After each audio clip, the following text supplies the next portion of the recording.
నీకిప్పుడు ముద్దివ్వాలనుకుంటున్నాను. నువ్వు వద్దన్నా కాదన్నా నేనిచ్చే గిఫ్ట్ నువ్వు తీసుకోవాల్సిందే. వంశీ, ఒక్క ముద్దు. కళ్యాణి, ఇప్పుడు ప్లీజ్ వంశీ, కాదనుకో. ఒక్కటంటే ఒక్కటే.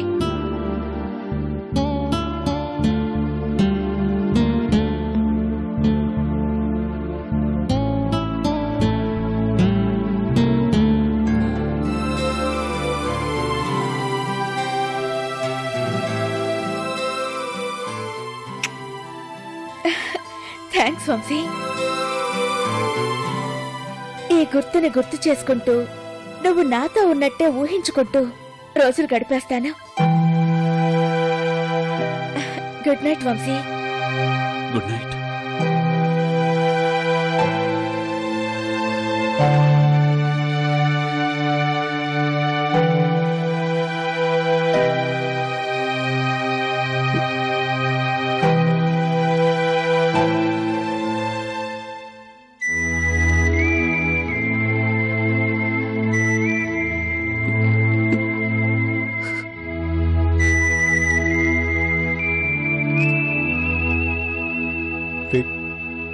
కళ్యాణి నీ మీద చూపిస్తున్న ప్రేమని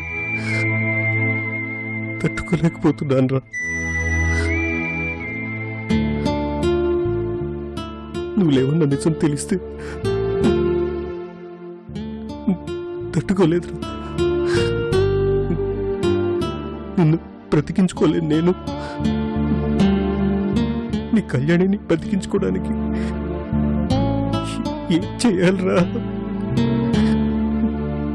చెప్పరు, నువ్వే చెప్పు.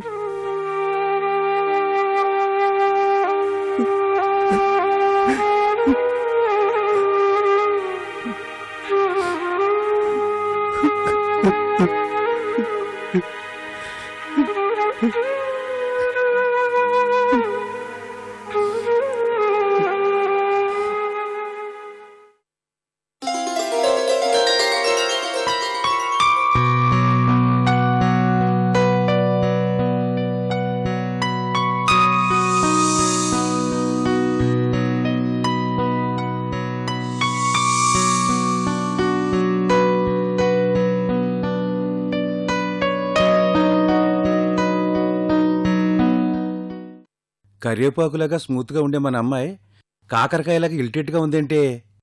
ఏమో నాకేం తెలుసు. పులుసుకు పోపెట్టడం తప్ప నీకేం తెలియదనే సంగతి నాకు తెలుసు. ఎందుకో నాకు అర్థమైంది. పద.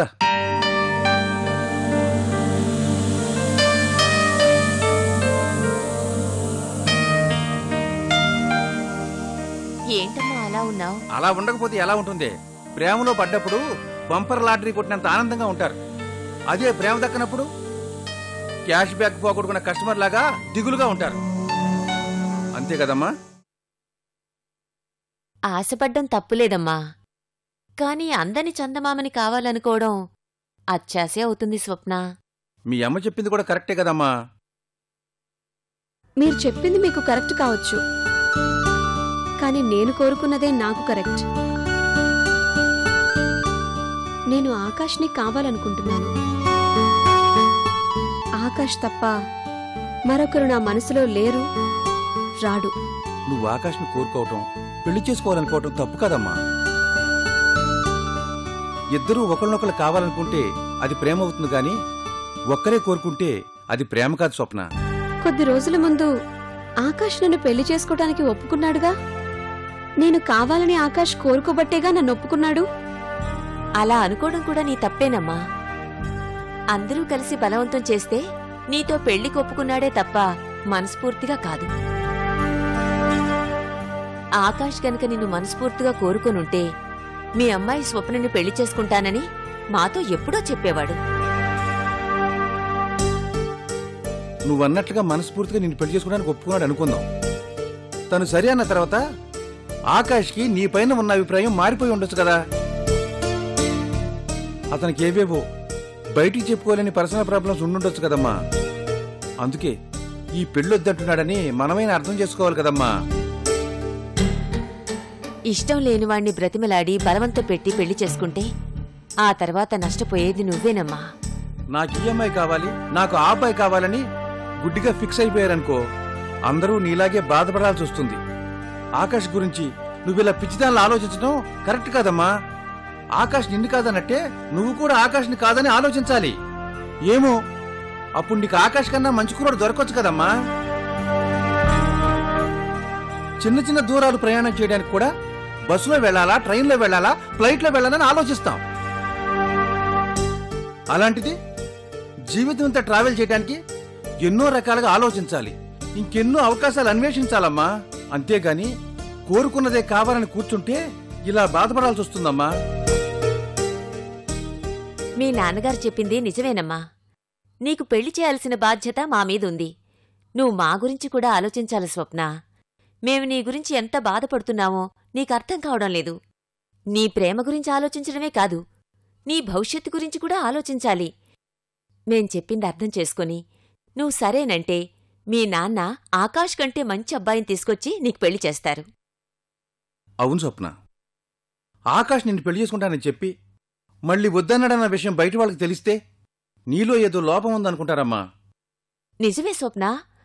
ఆడపిల్లకి సంబంధం కుదిరి ఆగిపోయిందంటే అంతకుముందు నిన్ను పెళ్లి చేసుకోవడానికి ఇష్టపడిన వాళ్ళు కూడా ఆలోచిస్తారు. బాగా ఆలోచించి ఒక నిర్ణయం తీసుకోమ్మా. నువ్వు చెప్పింది కూడా కరెక్టేనమ్మా. ఆకాష్ గురించి ఆలోచిస్తూ నా టైం వేస్ట్ చేస్తున్నానని నాకు కూడా అనిపిస్తుంది. మీరనుకుంటున్నట్టే నాకు మంచి సంబంధం చూడండి నాన్న.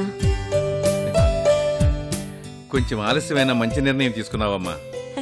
స్వప్న, నువ్వు మారినందుకు చాలా సంతోషంగా ఉందమ్మా. నేను మీ నాన్న 2 రోజుల్లో నీ పెళ్లి ఏర్పాట్లు చేస్తాం. మంచి మాట చెప్పి మమ్మల్ని సంతోషపెట్టినందుకు నీకిష్టమైన పాయసం చేసి నీ నోరు తీర్చేస్తానుండు. పదండి. అమ్మా, ఏంటమ్మా? మీ ఇష్ట ప్రకారమే నా పెళ్లి ఏర్పాట్లు చేసుకోండి. కానీ ఒక్క విషయం మాత్రం గుర్తుపెట్టుకోండి, ఆకాష్ తప్ప ఇంకెవ్వరూ నా మెళ్ళో తాళి కట్టలేరు. మరొకరు కట్టాలనుకుంటే అది నా శవానికే కట్టాల్సి వస్తుంది. రంగు నచ్చలేదని డ్రెస్ మార్చుకోవచ్చు, ఇల్లు నచ్చకపోతే అడ్రస్ మార్చుకోవచ్చు. కానీ ప్రేమ అనేది ఎప్పుడు పడితే అప్పుడు మార్చుకునే డ్రెస్సు అడ్రస్సు కాదు.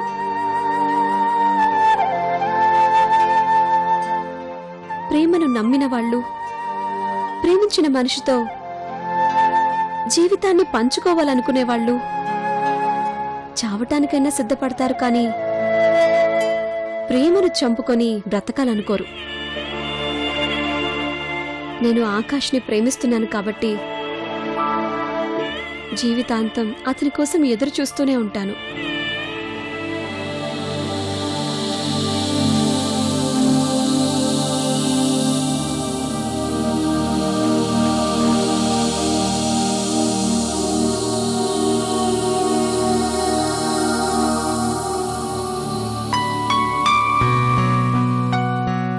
నువ్వెప్పుడు వచ్చావమ్మా? నేనొచ్చి గంట అయిందిరా. మీ అక్క బావ మార్కెట్కెళ్లారు.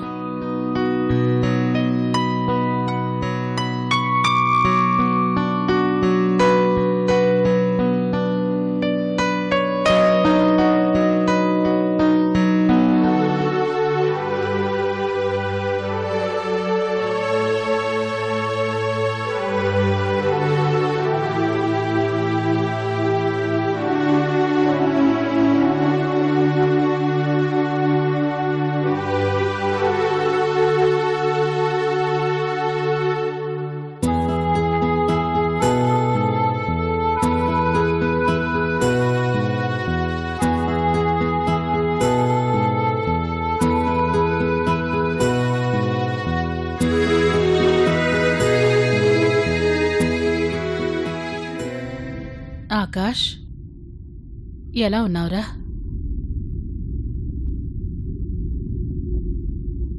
బావున్నానమ్మా. మొన్న నేనొచ్చినప్పుడు నన్ను చూడగానే ఎప్పుడొచ్చావమ్మా, ఎలా ఉన్నావమ్మా, నాన్నగారు ఎలా ఉన్నారమ్మా అంటూ ఎంతో ఆనందంగా పలకరించావు. కనీసం ఎలా ఉన్నావా అని అడగలేదంటే నువ్వెలా ఉన్నావో నేను అర్థం చేసుకోగలనురా. కన్న తల్లితో కూడా సంతోషంగా మాట్లాడలేని పరిస్థితుల్లో ఉన్నావంటే నువ్వెంత బాధపడుతున్నావో నాకు తెలుసురా. అది కాదమ్మా, నేను నువ్వేం చెప్పక్కర్లేదురా.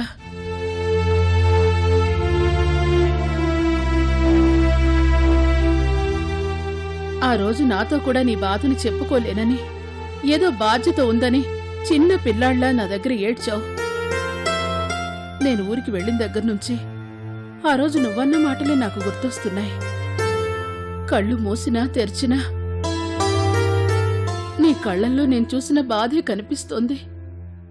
అందుకేరా నువ్వెలా ఉన్నావో అన్న బెంగతో అక్కడుండలేక వచ్చేసాన్రా. నీ బాధేంటో నాతో చెప్పకపోయినా, నిన్ను ఓదార్చే అదృష్టాన్ని నువ్వు నాకివ్వకపోయినా, నీ దగ్గరే ఉంటే నీకు తోడుగా ఉన్నానన్న తృప్తైనా నాకు మిగులుతుంది. అందుకే వచ్చాన్రా. అమ్మా, కన్న తల్లి అన్ని విషయాల్లోనూ పిల్లల్ని నమ్ముతుంది.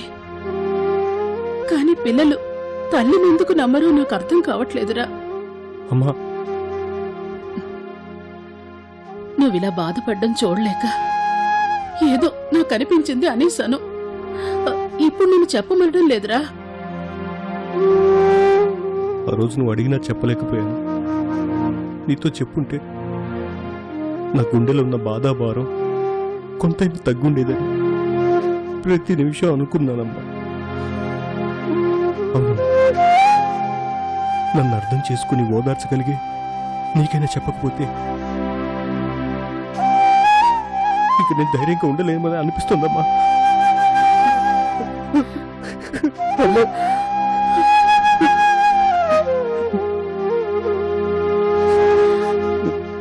ఊరుకోరా, ఊరుకో.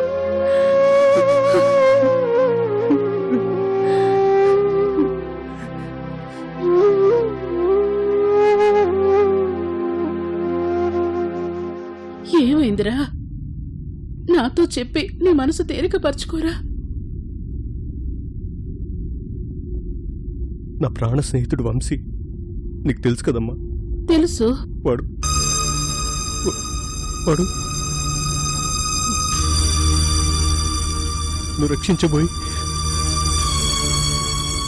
వాడి ప్రాణం పోగొట్టుకున్నాడమ్మా.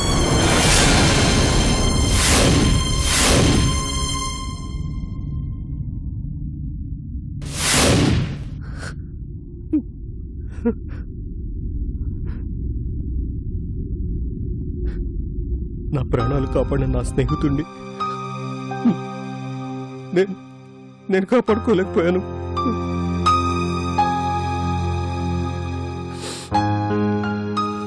వాడు చనిపోతున్న విషయాన్ని తన భార్యకి చెప్పొద్దని నా దగ్గర మాట కూడా తీసుకున్నాడమ్మా.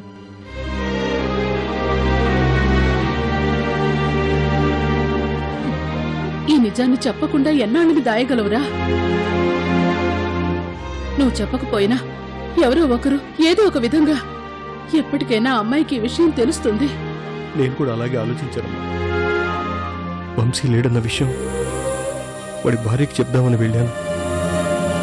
నాకు వంశీ దూరమైనా, వంశీ ప్రేమ దూరమైనా మిగిలేది నా శవం మాత్రమే. ఆ పరిస్థితుల్లో నిజం తెలిస్తే ఆమె కూడా చనిపోతుందనిపించింది. ప్రాణ స్నేహితుడిని కోల్పోయాను. నిజం చెప్పి వాడి భార్యను కూడా చంపలేను కదమ్మా. నా స్నేహితుడు వంశీ పెళ్లి చేసుకున్నది ఎవరినో తెలుసా అమ్మా? నేను పెళ్లి చేసుకోవాలనుకున్నా నాగినేడు గారి కూతురు కళ్యాణినే వాడి భార్య. భర్తను పోగొట్టుకున్న కళ్యాణి పుణ్యస్త్రీలా ఉండటం చూడలేక, పసుపు కుంకుమ లేకుండా కళ్యాణిని విధవరాలుగా ఊహించుకోలేక నరకం అనుభవిస్తున్నానమ్మా. ఈ విషయం కళ్యాణి తల్లిదండ్రులకైనా చెప్పాలి కదరా? వాళ్ళకి చెప్తే కళ్యాణికి కూడా నిజం తెలిసిపోతుందమ్మా. తెలిసిన మరుక్షణం తను కూడా బతకదమ్మా.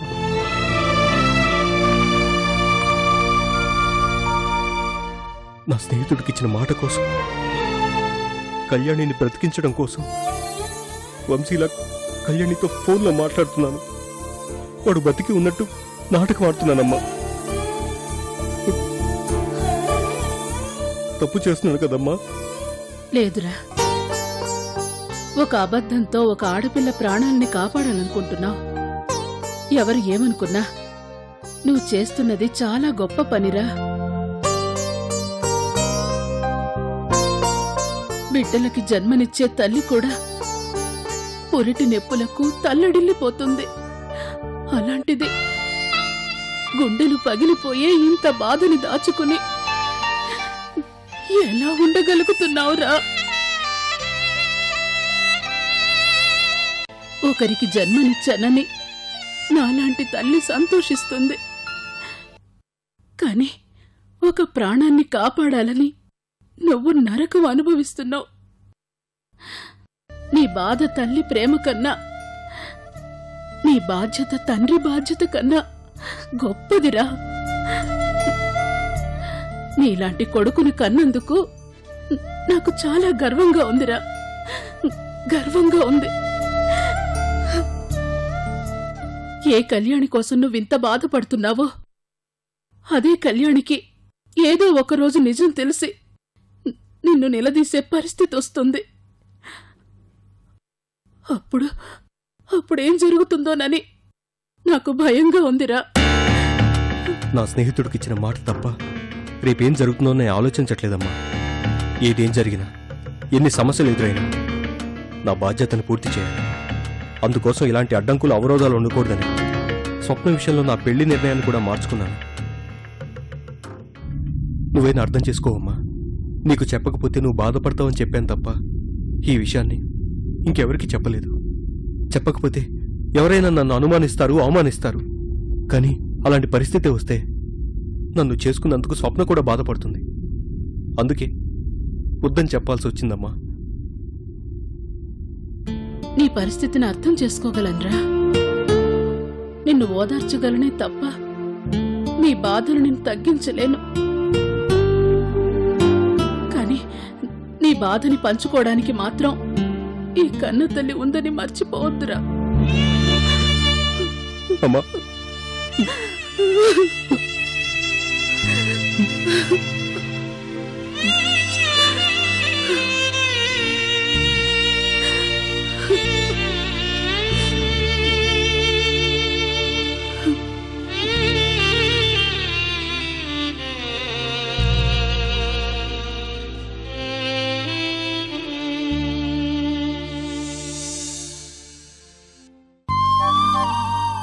రాత్రంతా కళ్యాణే కల్లోకొచ్చింది నాన్న. ఈ మాట రోజూ చెబుతున్నావు కదమ్మా. నువ్విక్కడే ఉన్నా నీ మనసంతా నా మనవరాల దగ్గరే ఉన్నప్పుడు కల్లోకి రాకుండా ఎలా ఉంటుంది? నా బిడ్డ ప్రేమించిన వాణ్ణి పెళ్లి చేసుకుని ఎన్ని కష్టాలు పడుతుందోనని బెంగపడేదాన్ని. ప్రేమగా చూసుకునే భర్త, అమ్మలా చూసుకునే అత్తగారి దగ్గర అది సంతోషంగా ఉంది. కళ్యాణిని చూసొచ్చిన తర్వాత నా దిగులు, ఆందోళన సగం తగ్గిపోయాయి నాన్న. అల్లుడి గారు కూడా మనసు మార్చుకుని నా మనోరాలు గురించే ఆలోచిస్తే మనకిక ఏ దిగులు ఉండదమ్మా.